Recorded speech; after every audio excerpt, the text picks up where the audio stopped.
오늘 성경 말씀은 요한계시록 13장 1절에서 18절입니다.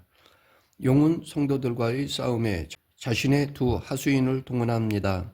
먼저 바다에서 한 짐승이 올라옵니다.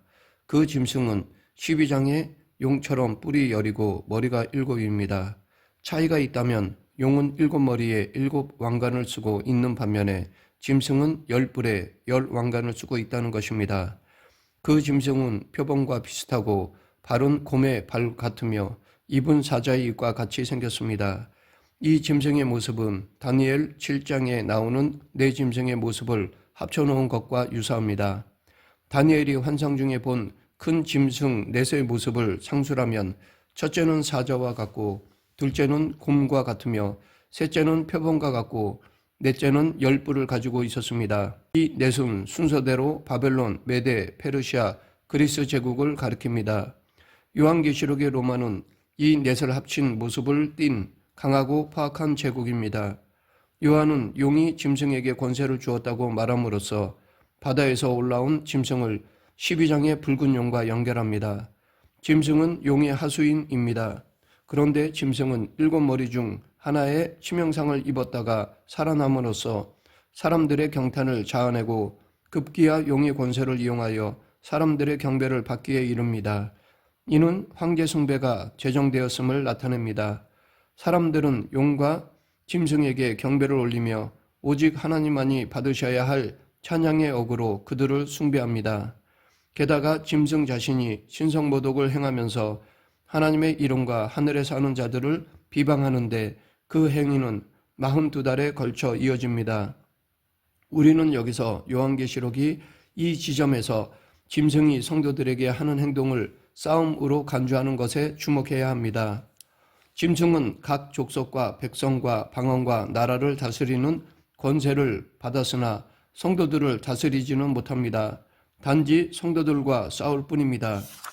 하지만 권력을 가지고 있으므로 성도들과 싸워 이깁니다. 짐승은 성도들을 죽이고 사로잡아가고 고난을 안김으로써 이기는 것처럼 보이지만 그것은 표면적인 현상일 뿐입니다. 왜냐하면 성도는 죽임당하고 고난받음으로써 이기기 때문입니다. 사로잡힐 자는 사로잡혀 갈 것이요 칼에 죽을 자는 칼에 죽을 것입니다. 이것이 바로 성도들이 짐승과 대결하는 방법입니다. 결국 인내와 믿음으로 싸운 성도들이 이길 것입니다. 앞에 서술된 모습은 로마 제국이 강요하던 황제 숭배를 비유적으로 보여줍니다. 황제 숭배는 황제의 의지만으로는 실행되기 어렵고 그를 떠받들어주는 사람들이 있어야 가능합니다. 요한계시록은 황제 숭배를 제정하고 시행기구를 만들어 그 제도를 유지하던 사람들을 땅에서 올라온 짐승으로 비유합니다. 땅에서 올라온 짐승은 어린 양 같은 두 뿔이 있고 용처럼 말을 합니다. 그리고 바다에서 올라온 짐승의 모든 권세를 그 앞에서 행합니다. 구체적으로 무엇을 한 것인지 알기 어렵지만 이 서술의 핵심은 그가 용과 바다에서 올라온 짐승의 하수인이라는 점입니다. 그는 땅과 땅에 거하는 자들을 바다에서 올라온 짐승에게 경배하게 합니다.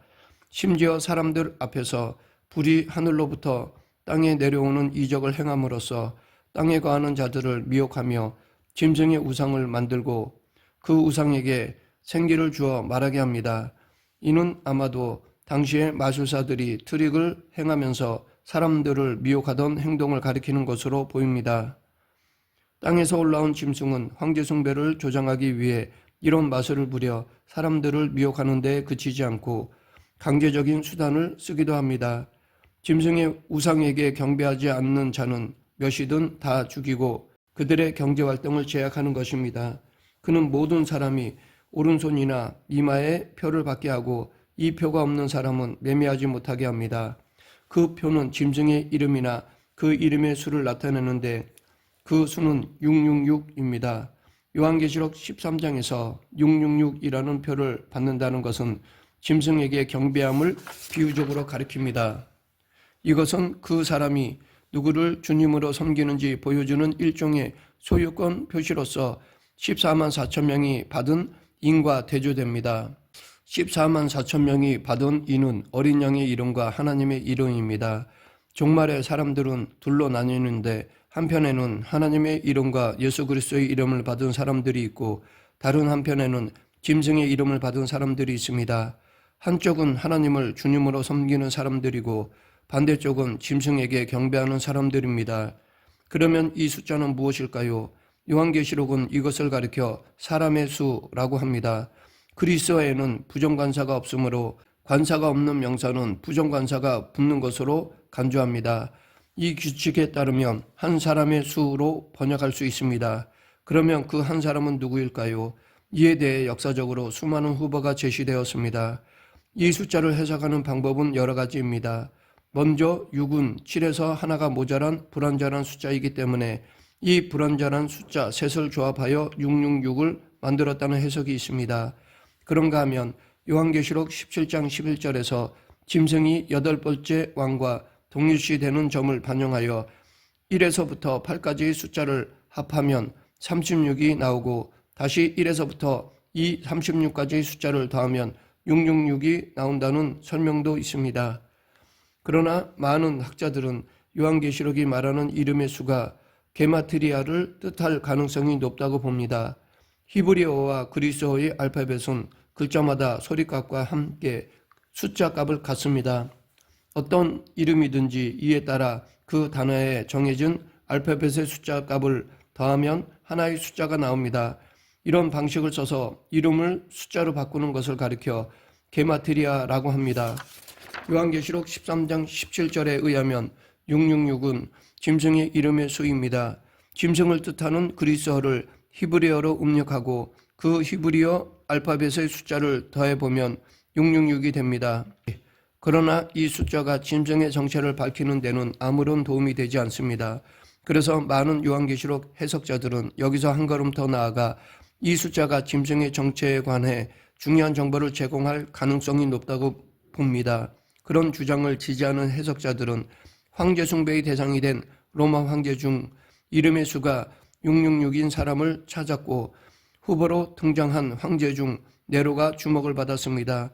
그러나 네로가 666이라는 주장에는 문제가 있습니다. 왜냐하면 네로는 황제 숭배의 대상이 아니었기 때문입니다. 게다가 네로의 집권 시기는 요한계시록의 저술시대와는 맞지 않습니다. 요한계시록은 로마 제국을 가리켜 바벨론이라고 부르는데 이는 기원 후 70년의 예루살렘 성전 파괴를 반영한 결과입니다. 하지만 실제로 네로는 성전이 파괴되기 전인 68년에 죽었고 요한계시록의 저술 시기는 95년경으로 봅니다. 그래서 슈타우퍼라는 신학자는 요한계시록 저술 당시 로마 황제였던 도미티아누스가 666일 가능성을 제안했습니다. 그는 고고학자들이 발굴한 비문들 가운데 도미티아누스의 이름이 그의 직함과 함께 통치자 카이사르 도미티아누스 경외로운 게르만 사람이라고 표현된 것을 언급하면서 그 긴 이름이 첫머리 글자로 축약되어 동전에 새겨졌다고 말합니다. 그리고 이 그리스어 문자의 숫자 값을 더하면 666이 됩니다. 하지만 그의 글에서 그 비문과 동전의 출처가 구체적으로 제시되지 않기 때문에 그 주장의 진위를 가리기 어렵습니다.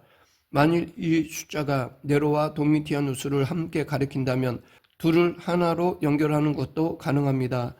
요한계시록에는 짐승이 죽었다가 다시 살아난다는 표현이 반복해서 나옵니다. 많은 해석자들은 이것이 당시 사람들 사이에 퍼져 있던 네로에 관한 소문을 본문에 활용한 것이라고 봅니다. 네로는 68년에 원로원에 의해 폐위된 후 자살했습니다. 그런데 그의 시체와 매장을 목격한 사람이 거의 없어서 그의 죽음에 대한 의혹이 제기되었고 그가 살아서 돌아올 것이라든지 아니면 파르티아로 도피해 있다가 군대를 이끌고 돌아올 것이라는 음모론이 생겨났습니다. 실제로 여기저기서 자신이 네로라고 주장하는 사람들이 나타났다고도 합니다. 우리는 이를 참고로 하여 요한과 소아시아 7교회가 처해 있던 역사적 현실에서 666의 정체를 찾아낼 필요가 있습니다. 어떤 사람은 베리칩이 666이라고 믿습니다. 이들의 주장에 따르면 종말에 사탄의 정부가 세워지고 사람들의 몸에 이 숫자를 쓴 베리칩을 심어 신원 확인의 수단으로 삼게 될 것인데 베리칩을 몸에 심는 순간 그 사람은 사탄의 소유가 된다고 합니다. 이것은 666을 일종의 부적으로 오해하는 것입니다. 부적은 그 사람이 귀신의 존재를 믿든 안 믿든, 그리고 부적에 적힌 글씨가 무슨 뜻인지 알든 모르든 부적 자체에 힘이 있어 귀신을 쫓아낸다고 믿는 것입니다. 그러나 666은 그런 것이 아닙니다. 이 숫자 자체에 어떤 힘이나 능력이 있는 것이 아닙니다. 중요한 것은 누구를 주님으로 섬기느냐입니다. 하나님을 주님으로 섬기는 믿음이 분명한 사람은 어린 양과 하나님의 이름의 인을 받은 14만 4천에 속한 사람입니다. 반면 짐승의 능력에 경탄하고 짐승이 제시하는 삶의 방식으로 살아가는 사람은 666의 표를 받은 사람입니다. 그렇기 때문에 요한계시록 13장이 주는 메시지는 오직 하나님만 두려워하고 그분께 경배하라, 하나님이 아닌 그 어떤 것도 두려워하지 말라입니다. 이제 교회의 때를 가리키는 3년 반에 대해 알아보면 이 3년 반에 대한 다양한 표현 중 먼저 1261은 두 증인이 예언 활동을 한 기간이며 교회를 상징하는 여자가 고난 중에 양육받은 기간이기도 합니다. 그 양육 기간은 한때, 두때, 반때로 표현되기도 합니다. 다음 42달은 성전이 이방인들에게 짓밟히는 기간이자 짐승이 권세를 행하는 고난의 기간이며, 사흘 반은 두 증인이 죽임을 당하고 그 시체가 모욕을 당하는 기간입니다. 사흘 반을 제외한 나머지는 모두 다양한 방식으로 동일한 3년 반의 기간을 가리키기에 성격에 따라 구별하는 것은 큰 의미가 없습니다. 사흘 반은 예수 그리스도의 모델을 따라 증언하는 두 증인의 고난의 기간입니다. 아마도 요한계시록은 예수께서 무덤에 계셨던 사흘의 기간을 3년 반과 조화시켜 사흘 반이라는 상징적인 표현으로 나타낸 것으로 생각됩니다. 요한계시록에 3년 반이라는 표현이 직접 나오지 않습니다. 다양한 용례를 통해 확인했듯이 3년 반은 교회가 예수 그리스도의 주 되심을 증언하며 고난과 보호를 받는 기간입니다. 요한계시록에 주목할 만한 것은 이 표현들이 두 삽입부에 속하는 11장부터 13장에만 나온다는 점입니다. 삽입부의 시점은 소아시아 7교회의 현실입니다. 다시 말해 3년 반이란 고난을 이겨내며 예수 그리스도를 증언하고 있는 요한과 소아시아 7교회의 현재 기간을 가리킵니다. 그러면 3년 반이 소아시아 7교회의 때를 가리킨다면 요한계시록의 3년 반은 역사 속에서 이미 지나가 버린 기간에 불과한가요? 이 문제는 단순하지 않습니다. 요한계시록 12장 12절은 3년 반에 담긴 깊은 신학적 의미를 잘 보여줍니다. 그러므로 하늘과 그 가운데에 거하는 자들은 즐거워하라. 그러나 땅과 바다는 화 있을진저 이는 마귀가 자기의 때가 얼마 남지 않은 줄을 알므로 크게 분내어 너에게 내려갔음이라. 여기서 말하는 얼마 남지 않은 마귀의 때가 바로 3년 반입니다. 마귀의 때란 예수 그리스도의 십자가와 부활로 인해 이미 사탄이 결정적으로 패하고 하나님 나라가 시작되었으나 아직 사탄의 횡포가 완전히 끝나지 않은 기간입니다. 그것은 그리스도의 초림과 재림 사이의 기간인 교회의 때로서 소아시아 7교회의 때일 뿐 아니라 일반적인 의미에서의 교회의 때, 곧 주님이 다시 오실 때까지 존재하는 모든 교회의 때이기도 한 것입니다. 3년 반이라는 숫자의 함의 중에 하나는 얼마 남지 않았다라는 것입니다. 다시 말해 교회의 고난에는 시한이 있습니다. 3년 반만 인내하며 기다리면 주님께서 역사에 개입하셔서 사탄의 발호를 끝내시고 하나님 나라를 완성하신다는 희망과 격려가 이 표현에 담겨 있습니다. 3년 반이 일반적으로 모든 교회의 때를 가리킨다는 사실은 요한계시록이 예고하는 것이 단지 로마의 멸망뿐인가라는 질문과도 연결됩니다. 요한계시록에서 로마 제국은 음녀 바벨론으로 비유됩니다. 그런데 이 책의 제3장에서 언급한 것처럼 음녀 바벨론은 짐승이 사람들을 지배하기 위해 취하는 여러 수단 중 하나일 뿐입니다. 바벨론은 역사 속에서 다양한 모습으로 반복되며 사람들이 하나님 아닌 다른 것을 주로 섬기게 하고 교회의 정체성을 교란합니다. 짐승에 대한 우상 숭배는 오늘날에도 다른 모습으로 이어지고 있으며 그것을 거부하는 그리스도인들은 고난을 겪습니다. 요한계시록은 이런 교회의 때가 3년 반이라고 말합니다. 이것은 상징적인 기간입니다. 그러므로 우리는 여전히 이 3년 반인 바벨론의 기간을 살고 있습니다. 말씀을 맺겠습니다.